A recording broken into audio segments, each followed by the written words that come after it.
grew up and... So I grew up in Berkshire near a place called Sunningdale. Mother and father were both nuclear physicists. So my dad was an academic, and so I guess we were a fairly middle class family in that sense. But my father left when I was 11, and that launched us into a very different life, in that my mother was a single parent without much money, and we had quite a tough time during that period of my life, really. And I think that's important because some of my desire to do something about injustice in the world is probably based in some of my early, certainly teenage experiences.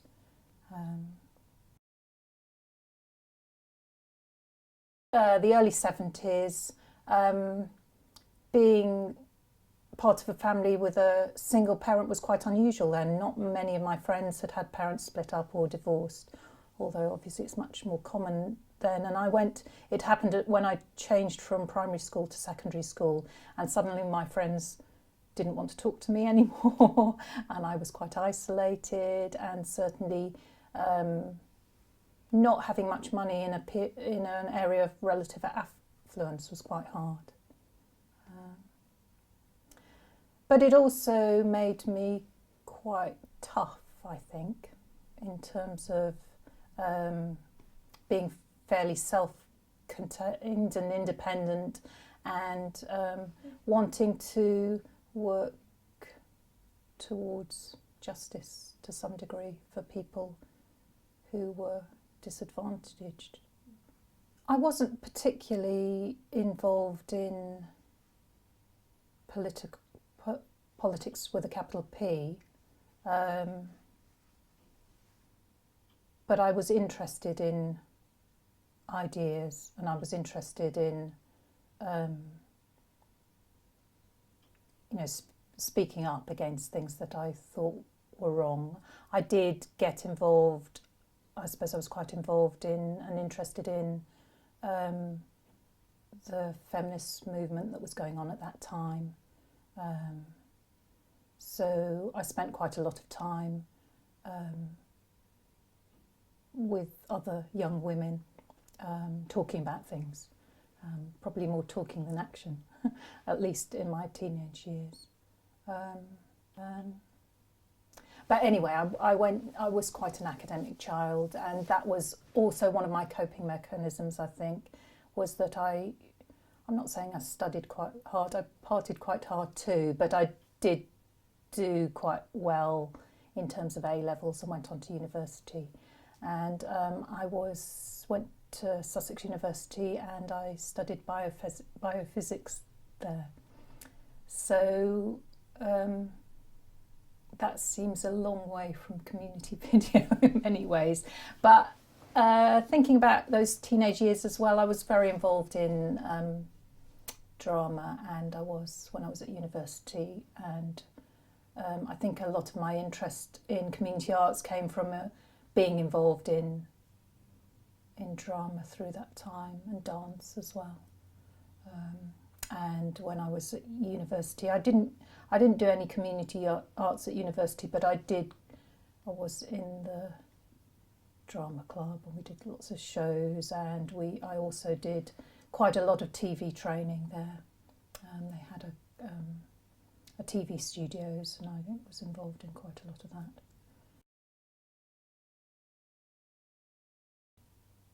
I finished my degree, and then I went and lived in China for a while, where I was teaching English. So just because it was a way to go and live somewhere different, and I wanted to get out of the UK. And I was there for a couple of years, and when I came back it was the early 80s.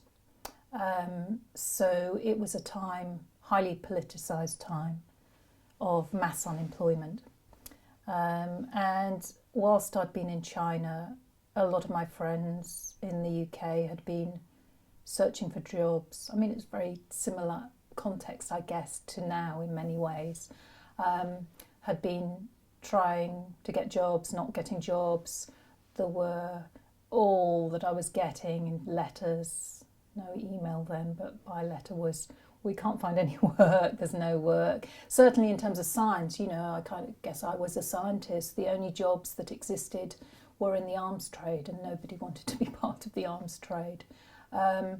So by the time I came back, I was quite worked up about the idea that there were no jobs and no possibilities and no opportunities.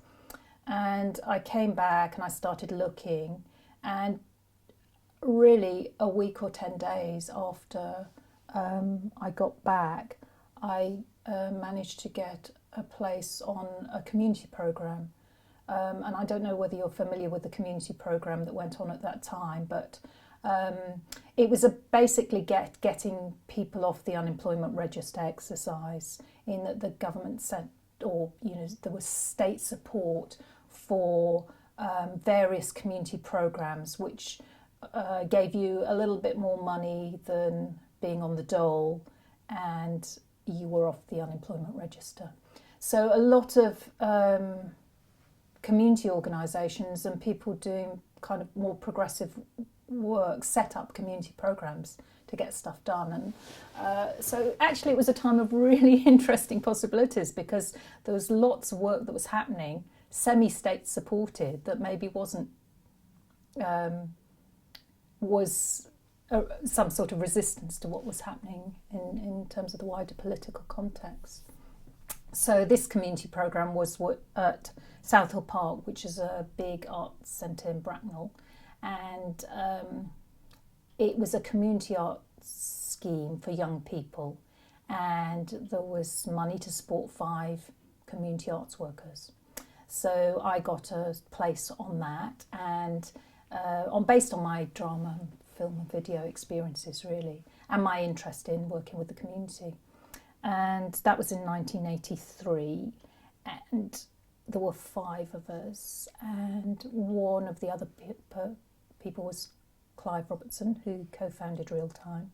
And we started using video then, setting up video workshops for young people, and started experimenting, I suppose, with the way we use video following that.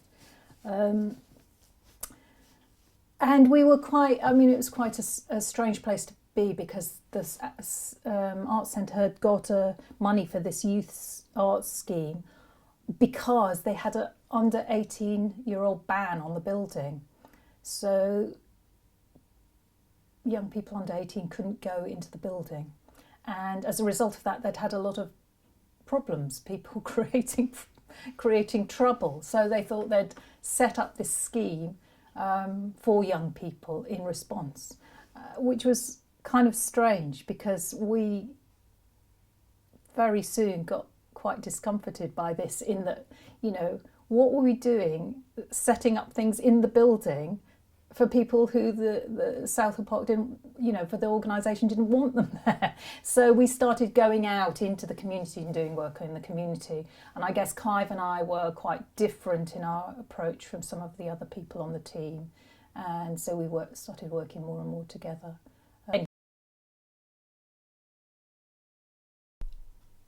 Video was relatively new then. So the kind of equipment we used was big.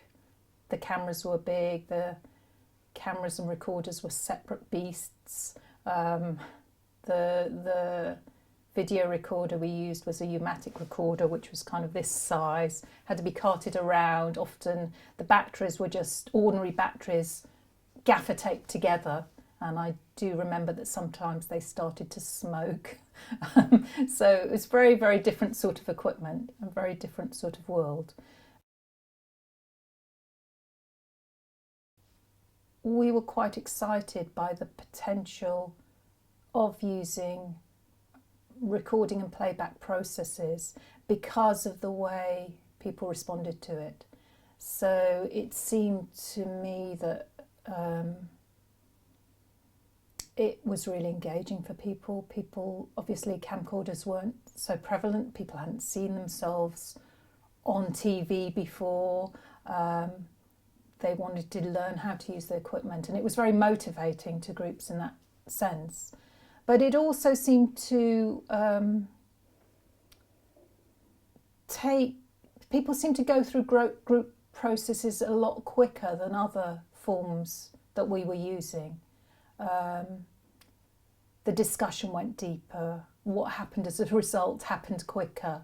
And that was a big motivation for me in wanting to take it further and work with it more rather than other forms.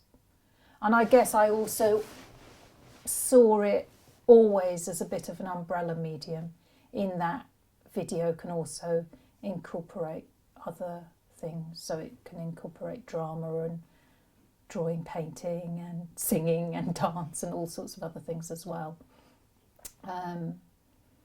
But right from the beginning, I was motivated as much by the group processes it supported as I was for final products. Although there was a big process product split in the talk about these kind of approaches at that stage.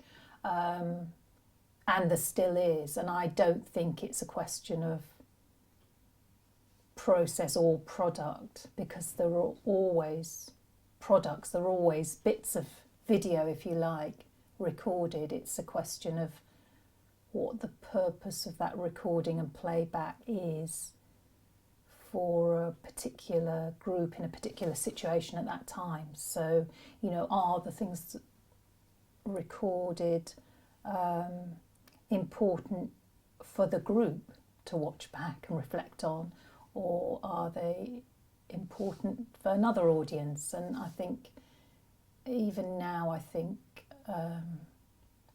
practitioners need to get a lot clearer about that. And part of my work more recently has been in teasing that out, particularly in some of the risks and dangers of the work as well, in terms of the world we live in now, which is all about sharing everything, and the risks there are in that for the kind of vulnerable groups that we sometimes work with. So Real Time wasn't formed then at Southall Park. That was this community programme that lasted, I think originally it was due to last for a year, and then we got another 6 months funding. And during that time, Clive and I had started developing the kind of exercises we use in our approach, and working with other groups of people. So we started off working with young people, particularly because it was a youth project. But we also started to work with other community groups and really use, I guess, that support as a platform to go and engage in other places as well. So we did quite a lot of work early on with people with disabilities and women's groups as well. And then when that scheme finished, we thought about what to do next, and that's when we decided to found Real Time in Reading, which was where we both lived. And we got a base at a community house in a particular part of East Reading. And again, I think we used the kind of government schemes that were around at that time to fund the early work. So there was another scheme called the Enterprise Allowance Scheme, which allowed you to get, again, a little bit more money than unemployment benefit to set up an enterprise. So Real Time was set up under that scheme. And I think we also got support from another community programme which was connected with work with people with disabilities. And that's how we started kind of group collaborative filmmaking. For me and for Real Time from the start, it does incorporate that work, but I'm interested in it in a wider sense. So I see group filmmaking as part of it, and it happens in different ways at different stages. But I also see the kind of activities that we've developed and we use as being part of it, which is using recording and playback as a way of doing something else. So bringing people together, getting them talk about the issues that are important to them, getting them to go out and explore their environment where they live and watch the material back and think about it and think about what they like, what they don't like, how change could happen in that situation. And those kind of, and also building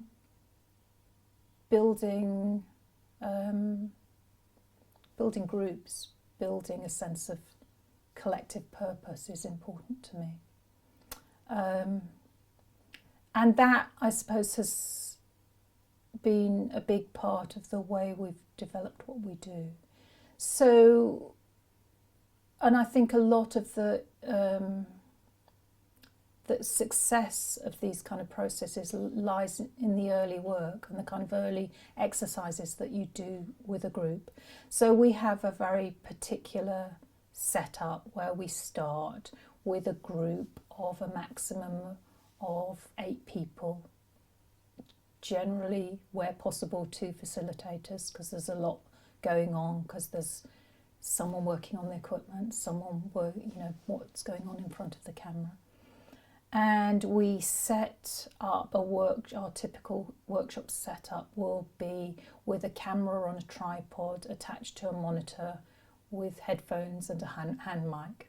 And round that camera we set a semicircle of chairs. So when people arrive, they sit down and we're doing video work straight away. So we might do a little bit of introduction, but as soon as possible we get into using the equipment.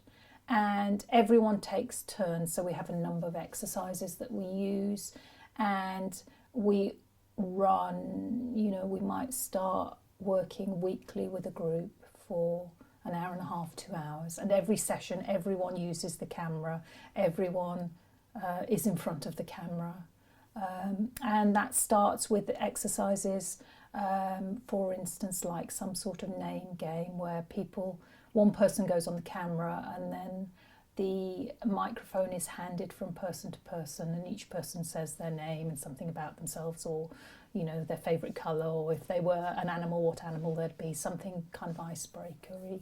And the mic's handed around, the camera, it's just one shot, and then we play it back and everyone sees themselves. And then we do something else which might be lead on from that, so each person says something about something specific, and then we watch it back, and then they ask a question to the next person, and then we watch it back. And that's typically how a workshop starts. There are some important things about that. As I say, everyone takes turns in every role, so the importance of that, as far as I'm concerned, is that often when you work with a group, the tendency is for some people to feel quite confident about using the equipment and want to be on it all the time, and other people who are terrified of it and stand back. And I think this kind of approach is a really important intervention as a facilitator in that dynamic, in that it creates space for everyone to experience everything and get better. Also, there is a tendency for people who like being behind the camera to want to stay there and put other people on the spot. So everyone is in front of the camera as well, and that's one of our ground rules. Because we find that, of course you get situations where, maybe some people really, really don't want to do it and they're scared, but my experience, and I'd still stand by, is that if they don't take part from the beginning with everyone else, they'll just get further and further excluded. And everyone doesn't like seeing themselves on camera. And if the group goes through it as a whole, and we always have space to talk about what it feels like, and I always say, how does everyone feel? Anyone embarrassed? I was. Then everyone knows that that's normal part of the process and can move through that embarrassment together and become more confident together.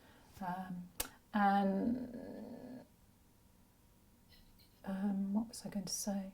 The other thing about this exercise, and this is why I'd really like to dig up some of those early shot-by-shot documentaries, which happen very soon. It's not about taking 6 months to have a product. Second session, it's often what we do. And it's amazing how those shot-by-shot documentaries stand together as a piece, because each person makes a choice, like a story consequences exercise, so that each shot follows on from the previous one. So you get back and you watch it, and the group have made a documentary. And of course it's not tidy and neat, but next time you talk about planning, you've got something to refer to. And often those early shot-by-shot documentaries do get to what matters, because people are going out into their context, their situation, and talking about what matters to them from the very beginning. So I think I was always motivated by the group benefits, and I will ground that a little in that I think it was really important at that time in the 80s when Thatcherism was rolling back the welfare state, and where individual rights that were supported by kind of the collective welfare state were being turned into the idea of individual and family responsibility, and people being held responsible for their predicament, and disadvantaged groups of various sorts who had maybe stood together previously, kind of being set against each other by all that kind of, and it's happening now, isn't it, benefit scroungers and single parents and all the rest of it. And I think that approach to bringing people together to build collective identities and take collective action, decide what they wanted to change in their situation, and using kind of these kind of processes to work towards building relationships that could help them do that. So I'd been doing community video work for quite a long time, in all kinds of circumstances, both in the UK and in other countries. And Clive and I wrote a handbook called Participatory Video, which collected some of the exercises, typical exercises that we use together. And we'd done quite a lot of training, increasingly being asked to train other people in community video, or participatory video as it came to be known, which maybe is an interesting shift in itself, which is kind of relevant to the story to some degree. There was a shift in whether people referred to this kind of work as community video or participatory video. And that was partly due to a desire to distinguish between community video, as in there's a community production unit with people who are trained, who go back out and make community videos.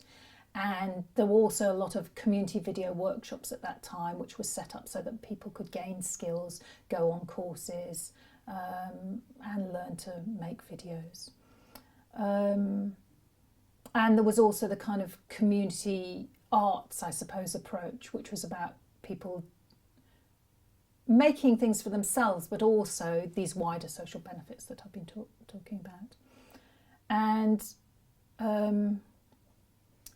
it was quite difficult to distinguish between those things. And it was also in the context of the Channel 4 workshops, which were very much about making things for TV. And there was a real shift in things towards outputs and the quality of output, and discussion about whether community videos were of sufficient quality. And it kind of shifted the whole discussion in a very product-oriented way. So defining community video, or our approach to participatory video, was part of defining a different approach and concentrating on the process elements and the grounded and embedded elements that I was interested in. So I guess part of my academic work was to try and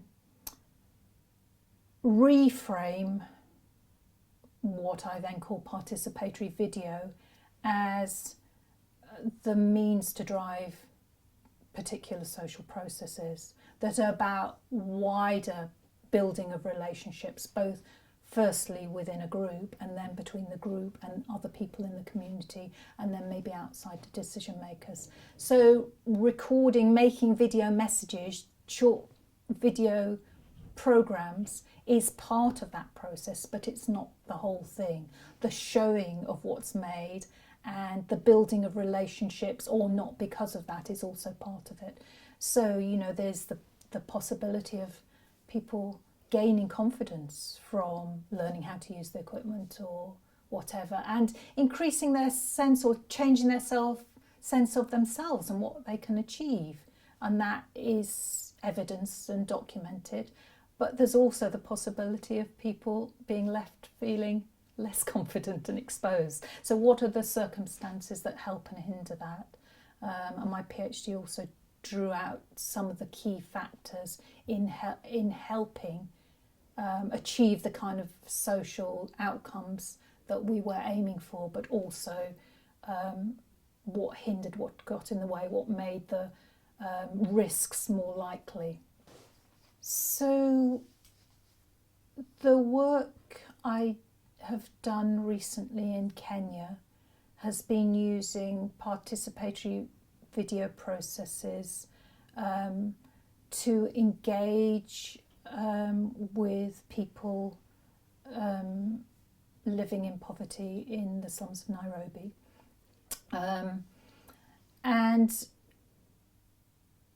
also to provide the opportunity for them to use these kind of processes to explore their communities on the issues that matter to them. So our broad research question driving the process was how change can happen and what prevents it from the perspectives of people living in poverty. And then use videoing to make things to generate debate in their own communities, and then later to make messages to go, in this case, to UN decision makers about their perspectives about what needs to happen. I have real issues with the term participatory video now, and you know, I hold my hand up to being one of the people who helped define this work in this way. But I think, you know, it's a real participation, as far as I'm concerned, is a really problematic concept because it's been so appropriated by, you know, it's a really problematic concept between state and citizen engagement. And I think it's become this conceptual cul-de-sac that participation just means taking part.